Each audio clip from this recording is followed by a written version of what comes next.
messaging and just thinking about, understanding how people view things in very different light, very different contexts than you often do. And so just thinking through that and really taking that seriously from both a professional and personal perspective. Yeah.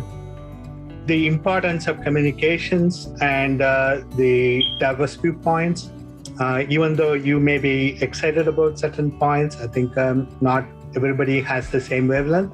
So different people look at the same thing in a different ways. And so it's important to communicate and make people excited about some of those work you do. Recently discovered that, when we talk about water quality, that really the ideal that manure is more harmful than fertilizer, I think is a fallacy, that we can manage both of those nutrients very well from a water quality aspect. I grew up on a farm in Northwest Ohio and grew up doing 4-H and raising animals. And it's one of the things I miss the most about living in a city now is that I cannot have a menagerie in my backyard.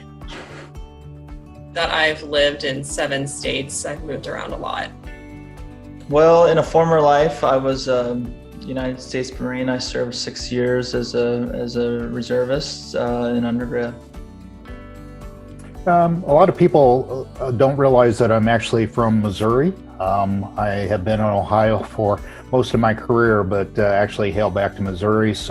And really grew up St. Charles County, and the Missouri and Mississippi River comes together there. So water has been a part of my life at certain points, for sure. I actually am very happy with the dissertation work that I've done.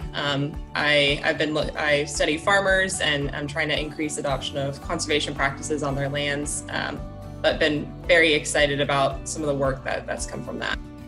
I have a project that just got funded that I'll start next year, where we're going to work with a lot of farmers to understand how crops and livestock interact and the benefits potentially of expanding that integration. We're looking at a very small watershed up in Northwest Ohio, trying to understand how a number of fields go about contributing to water quality in that stream segment. So it's really interesting to take a look at that, and some things that we think are problematic may not be as problematic as what we think.